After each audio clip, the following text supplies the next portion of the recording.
State bank of इंडियामध्ये मागच्या महिन्यामध्ये सर्कल बेस ऑफिसरचं नोटिफिकेशन आलं होतं.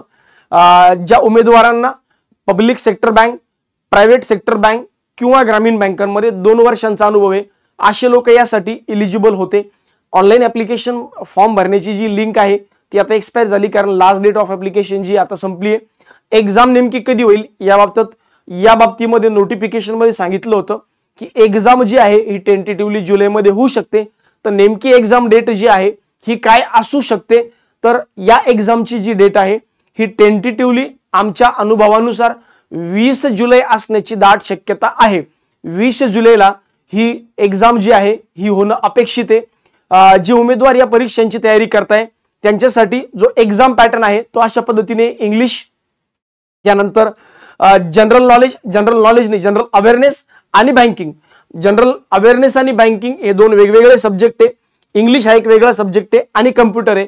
पण कम्प्युटरमध्ये मॅक्सिमम क्वेश्चन जे आहेत हे रिझनिंगचे विचारले जातात.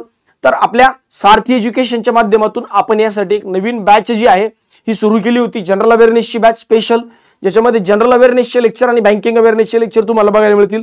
एक वेगळी इंग्लिशची बॅच जी आहे सर्कल बेस ऑफिसरसाठी ती सुद्धा आपण चालू केली होती. आणि सोबत रिझनिंग वाला जो सब्जेक्ट आहे हा डेफिनेटली तुम्हाला जनरल अवेअरनेसच्याच फोल्डरमध्ये तुम्हाला बघायला मिळेल. तर जे विद्यार्थी यासाठी इच्छुक आहेत त्यांनी सारथी एज्युकेशनचं ॲप डाउनलोड करा. सारथी एज्युकेशनचं ॲप डाउनलोड करून त्या ठिकाणी जाऊन तुम्ही बघू शकता. त्या ठिकाणी बॅच जी आहे हे अवेलेबल आहे, जनरल अवेअरनेसची पण आणि इंग्लिशची पण. तर जे विद्यार्थी यासाठी तयारी करताय त्या अकॉर्डिंगली आपण प्लॅन करावा आणि जास्तीत जास्त वेळ अभ्यासाला द्यावा.